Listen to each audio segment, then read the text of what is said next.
बिस्मिल्लाहिर्रहमानिर्रहीम। अस्सलाम वालेकुम नाजरीन, मैं मौलाना फैसल एडवोकेट और मैं अपने यूट्यूब चैनल के जरिए आपसे मुखातिब हूँ। नाजरीन, पहली दरख्वास्त तो ये होगी कि वो अहबाब जिन्होंने मेरा यूट्यूब चैनल सब्सक्राइब नहीं किया, मेहरबानी फरमाकर वो मेरा यूट्यूब चैनल सब्सक्राइब कर लें ताकि आने वाली वीडियोज़ आसानी से आप तक पहुँचती रहें। नाजरीन, आज की वीडियो में हम बात करेंगे इमरान खान और बुशरा बीबी की जानिब से जो नया एक रेफरेंस बनाया गया था, तोशाखाना रेफरेंस नैब की जानिब से, उसमें अपनी गिरफ्तारी को चैलेंज किया गया था जो 13 जुलाई को डाली गई थी उनकी गिरफ्तारी, इमरान खान और बुशरा बीबी की। आज उसमें बड़े अहम जो है वो रिमार्क सामने आए हैं और सवालात उठाए गए हैं कोर्ट की जानिब से, और आज किसी हद तक इस केस का फैसला जो है वो भी इन सवालात ने कर दिया है। इस पर भी बात करेंगे। उसके साथ साथ नाजरीन, काजी फायज ईसा साहब जो है वो खुल के इमरान खान साहब के खिलाफ जो है वो खम ठोंक कर मैदान में आ गए हैं, और जो अलकादर ट्रस्ट केस की समाअत करने वाले जज हैं उनको एक पैगाम भी भिजवा दिया गया है। वो पैगाम क्या है उस पर भी आपसे बात करेंगे। नाजरीन, पहले बात करते हैं कि आज जो नैब के नया जो तोशाखाना रेफरेंस था उसमें इमरान खान की जो और बुशरा बीबी की गिरफ्तारी थी उसकी दरखास्त पर क्या कार्रवाई हुई। इमरान खान और बुशरा बीबी ने यह दरखास्त दायर की थी कि नैब ने उनको गैर कानूनी तरीके से गिरफ्तार किया और इस गिरफ्तारी को गैर कानूनी करार दिया जाए। तो आज इसकी समाअत थी। जस्टिस बाबर स्तार और जस्टिस मियां गुल हसन औरंगजेब साहब पर मुश्तमिल ये 2 रुकनी बेंच था। आज इस केस की समाअत वैसे 21 अगस्त तक मुलतवी कर दी गई है, लेकिन इसमें जो रिमार्क सामने आए हैं और जिस किस्म के सख्त सवालात का कोर्ट की जानिब से नैब को सामना करना पड़ा है, आज नैब नाकाम नजर आया उस गिरफ्तारी का दिफा करने में जो इमरान खान और बुशरा बीबी की गई थी इस नए रेफरेंस में। इमरान खान और बुशरा बीबी को इस रेफरेंस में ताउन ना करने की वजह से फैसला जो है वो मुश्किल है, ये भी जस्टिस गुल हसन औरंगजेब साहब ने कहा। और उसके साथ साथ जो इस रेफरेंस के इन्वेस्टिगेशन ऑफिसर थे, जिसको आईओबी कहते हैं, उनको ये ऑर्डर भी दिया है कि वो आज या कल इमरान खान और बुशरा बीबी को सवालनामे दें और उसका जवाब लें। ये आज नैब प्रोसिक्यूटर की जानिब से कहा गया कि जी नैब ने ज्वेलरी के एक तोहफे की बुनियाद पर पहला रेफरेंस बनाया, दूसरा रेफरेंस जो है वो बल्गारी सेट के तोहफे की बुनियाद पर बनाया गया था। तो इस पर जो है जस्टिस बाबर स्तार साहब ने कहा कि फिर चेयरमैन नैब ने जो दीगर 56 तहाइफ हैं, 56 जो गिफ्ट्स हैं, उनको अलग से केस के लिए भी रख सकते हैं। तो इस पर जो नैब के प्रोसिक्यूटर थे उन्होंने कहा कि जी कानून में इस हवाले से कोई पाबंदी नहीं है। ये यानी एक ऐसा बचगाना किस्म का और मुज़िका खेज जवाब दिया गया। अगर किसी शख्स पर इल्जाम ये है कि उसने किसी दुकान में घुसकर या किसी घर में घुसकर चोरी की है और इतनी अमाउंट की चीजें उसने उठा ली हैं, तो क्या हर उठाई गई चीज पर नई एफआईआर होगी या वो एक ही एफआईआर में सारी चीजों का हवाला दिया जाएगा? यकीनन इसका जवाब यही है कि एफआईआर एक ही होगी। तो अब नैब जो है वो क्या 57 मुख्तलिफ जो गिफ्ट्स लिए गए हैं और नैब ये कहता है कि वो गैर कानूनी तौर पर लिए गए हैं, क्या उनकी बुनियाद पर अलग-अलग रेफरेंस बनाया जा सकता है? यकीनन इसका जवाब यही है। कानून की नजर में भी और जो ज्यूरिस्प्रूडेंस है वो भी यही है कि अलहदा से रेफरेंस हर तोहफे की बुनियाद पर नहीं बनेगा, रेफरेंस एक ही बनाया जाएगा जिसमें सब चीजों की डिटेल आ जाएगी। लेकिन आज नैब के प्रोसिक्यूटर की जानिब से जो सवाल का जवाब दिया गया, जो कोर्ट की जानिब से किया गया था, वो बड़ा मुज़िका खेज था। उन्होंने यही कहा कि जी कानून में इस हवाले से कोई पाबंदी नहीं है। तो आज इस पर फिर जो है वो कोर्ट की जानिब से जो सख्त सवालात किए गए वो ये भी थे कि जी सेक्रेटरी काबीना जो है वो तोशाखाना का कस्टोडियन होता है। अगर कोई तहाइफ जमा नहीं कराता तो सेक्रेटरी काबीना ने इकदामात करने होते हैं। क्या नैब ने सेक्रेटरी काबीना को प्रिंसिपल एक्यूज बनाया? अगर नहीं बनाया तो क्यों नहीं बनाया? अगर कोई तहाइफ लेकर जाता है तो वो मरकजी मुलजम तो बन ही नहीं सकता। यानी अगर कोई शख्स तोशाखाना से तहाइफ लेकर जाता है तो वो प्रिंसिपल एक्यूज नहीं होता।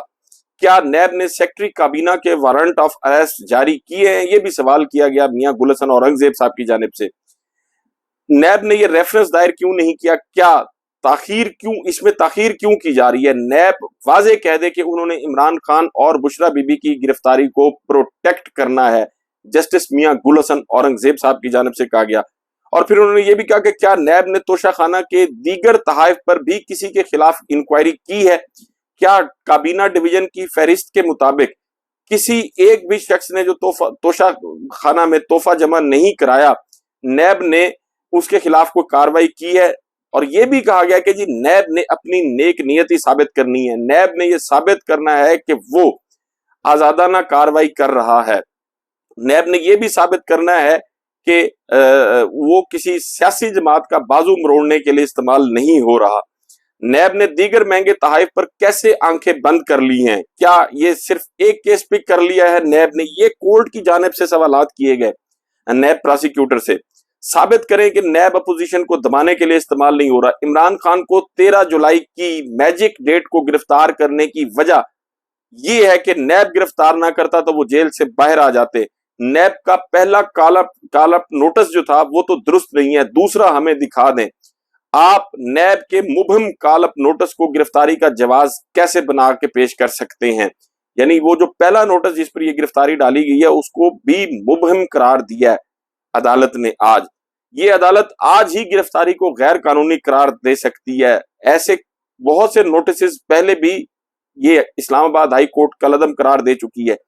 اگر نیب کی انکوائری کا بلغارین سیٹ سے کوئی تعلق ہے تو وہ کال اپ نوٹس میں لکھ دیں۔ یعنی آج یہ ایک بڑے اہم ایک تو ریمارکس بھی سامنے آیا اور دوسرا یہ بھی کہا گیا کہ وہ نوٹس جس کی بنیاد پر عمران خان کو گرفتار کیا گیا وہ نوٹس جو تھا وہ بھی مبہم تھا، اور یہ بھی کہا کہ اس گرفتاری کو آج ہی غیر قانونی قرار دیا جا سکتا ہے۔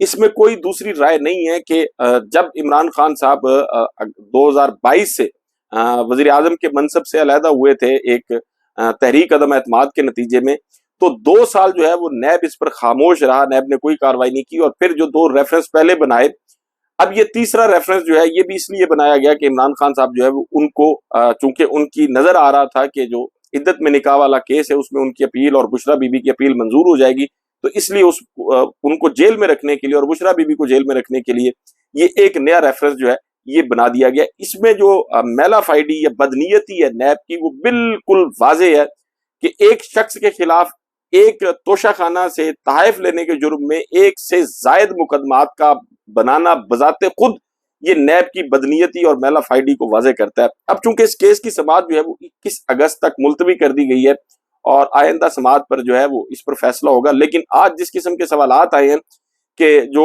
کابینہ ڈویژن کا سیکریٹری ہے اس کو پرنسپل ایکیوز نہیں بنایا گیا، کوئی اور شخص جو ہے وہ اس ریفرنس میں ملزم نہیں ہے، لیکن ملزم جو ہے وہ صرف عمران خان اور بشرا بی بی کو بنایا گیا، تو اس سے بھی نیب کی بدنیتی جو ہے وہ بڑی کھل کے واضح ہوتی ہے۔ اس کے ساتھ ساتھ ناظرین قاضی فائز عیسیٰ صاحب جو ہے وہ عمران خان صاحب کی مخالفت میں اب کھل کر سامنے آ گئے ہیں، اور انہوں نے القادر ٹرسٹ کیس کی سماعت کرنے والے جج کو ایک پیغام بھی دے دیا ہے۔ آج انہوں نے ایک کیس کی سماعت کے دوران یہ کہا کہ جی عوام کے 190 ملین پاؤنڈز کسی اور کو دے دیے گئے، ایک تو چوری کرو پھر حکومت بھی اس چوری پر پردہ ڈال دیتی ہے، ان 190 ملین پاؤنڈز والوں سے کوئی کیوں نہیں پوچھتا؟ اس وقت کی حکومت نے 190 ملین پاؤنڈ جو برطانیہ سے ملے تھے ایک طاقتور شخصیت کو دے دیے، برطانوی حکومت سے بھجوائے گئے اسی چوری کرنے والے شخص کو پیسے واپس کر دیے گئے۔ یعنی عمران خان کا یا پاکستان تحریک انصاف کو انہوں نے نام تو نہیں دیا، لیکن ان کا جو الزام تھا وہ یقیناً عمران خان اور ان کی حکومت پر تھا۔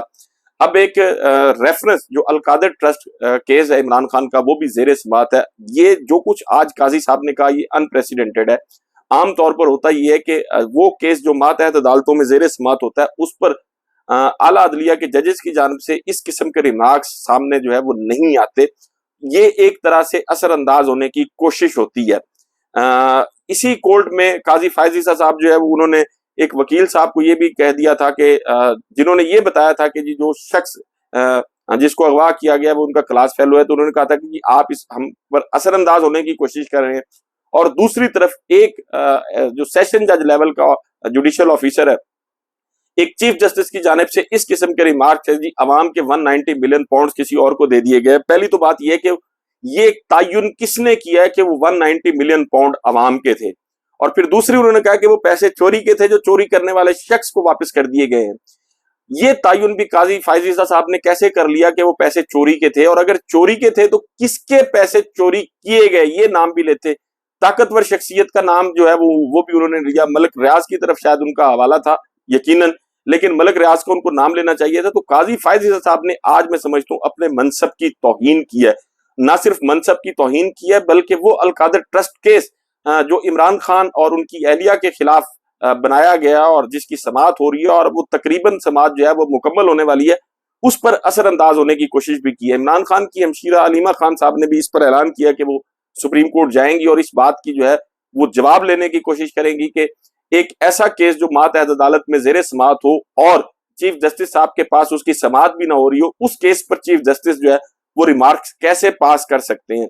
इसमें कोई दूसरी राय नहीं है कि काजी फायज ईसा साहब जो है उन्होंने एक ये मैसेज कन्वे किया है अल कादर ट्रस्ट केस की समाअत करने वाले जज के पास कि 190 मिलियन पाउंड उन्होंने चोरी के डिक्लेयर कर दिए हैं और फिर चोरी करने वाले शख्स को वापस कर दिए गए हैं, ये भी उन्होंने डिक्लेयर कर दिया है। और इस पर मैं ये समझता हूँ कि काजी फायज ईसा साहब का ये जो तर्ज अमल है ये मातहत अदलिया के लिए भी नुकसानदेह है और सुप्रीम कोर्ट ऑफ पाकिस्तान का जो एक डेकोरम है या जो सुप्रीम कोर्ट ऑफ पाकिस्तान की एक प्रेस्टीज है, ये उसके भी चीजें खिलाफ हैं। लेकिन और फिर सिर्फ ये इस पर बस नहीं, काजी फायज ईसा साहब पर इमरान खान और पाकिस्तान तहरीक इंसाफ की जानिब से पहले भी जो है वो एतराज आ चुका है और ये भी कहा गया है कि जी वो केसेस की समाअत ना करें, पाकिस्तान तहरीक इंसाफ और इमरान खान के केसेस जो है उनकी समाअत ना करें, वो किसी दीगर जजेस के पास लगाए जाए।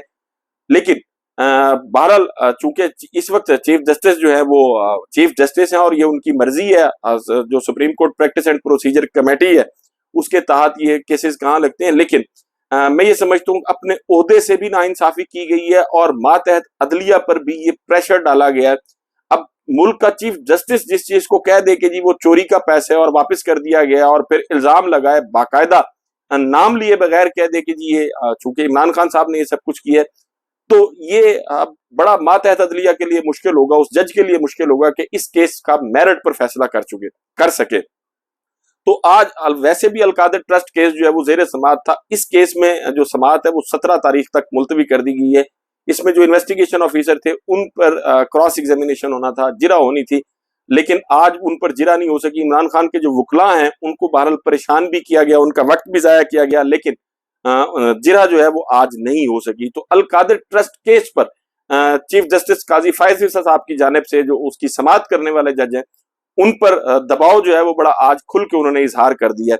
उसके साथ साथ नाजरीन, अजहर मिशवानी जिनका पाकिस्तान तहरीक इंसाफ से ताल्लुक है, उनके भाई लापता हैं, उनकी बाजियाबी के लिए जो है वो कोर्ट ऑर्डर भी जारी कर चुकी है, लेकिन अभी तक उनके भाइयों को बाजियाब नहीं कराया जा सका। आज जस्टिस गुल हसन औरंगजेब साहब की समाअत थी कोर्ट में उनकी, तो उन्होंने इस्लामाबाद हाई कोर्ट ने आज ये ऑर्डर किया कि जी 20 अगस्त तक ये केस खत्म करें वरना फिर हमसे गिला ना किया जाए।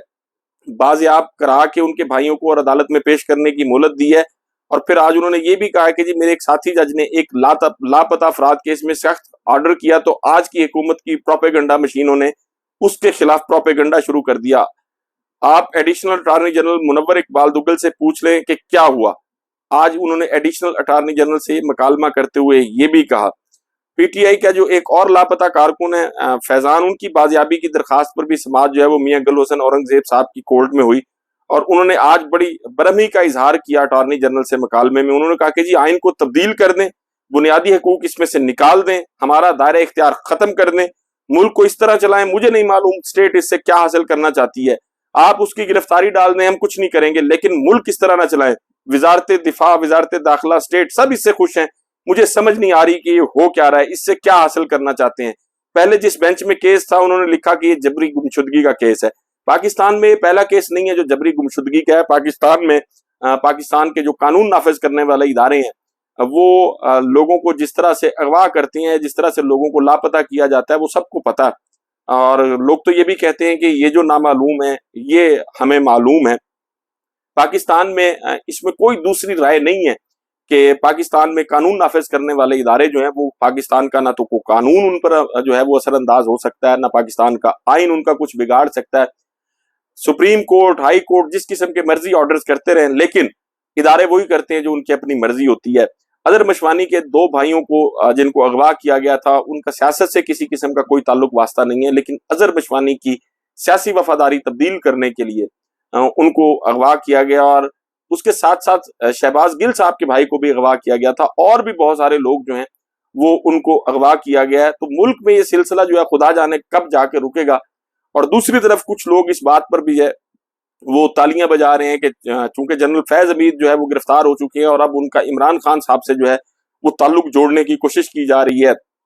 डिप्टी सुप्रिंटेंडेंट अडयाला जेल उनको भी गिरफ्तार कर लिया गया खबर के मुताबिक कि वो सहूलतकारी का काम कर रहे थे जनरल फैज हमीद और इमरान खान के दरमियान। और फिर कुछ और लोग जो हैं वो भी गिरफ्तार किए गए हैं। تو یہ ساری چیزیں جو ہے یہ کوشش کی جا رہی ہے ایک حلقے کی جانب سے تاثر دینے کی. عمران خان کے جو کیسز ہیں وہ ملٹری کورٹس میں چلائے جائیں گے. اب ملٹری کورٹس میں کیس چلانے کے لیے جو قانون کے جو لوازمات ہیں وہ پورے ہوتے ہیں نہیں, اس پر ابھی کوئی بحث نہیں کی جا رہی. لیکن اپنے ایک سیاسی مخالف کو رگڑا لگانے کے لیے اور اس کو لمبے عرصے کے لیے جیل میں رکھنے کی پاکستان میں آئین, قانون, قواعد و ضوابط ساری چیزوں کو رون دیا گیا. اور بدقسمتی یہ ہے کہ قاضی فائز عیسیٰ صاحب جو ہے وہ انہوں نے اس سارے معاملے پر جو ہے وہ چپ سادھی ہوئی ہے, اپنی آنکھیں بند کی ہوئی ہیں. بلکہ کبھی کبھی یہ محسوس ہوتا ہے کہ شاید ان کی جانب سے اس میں سہولت کاری کی جا رہی ہے ان تمام تر آئین اور قانون شکنیوں میں. ناظرین, آپ سے ملاقات ہوگی اگلی ویڈیو میں. اپنا اور اپنے ارد گرد کے لوگوں کا بہت خیال رکھیے گا. اللہ حافظ.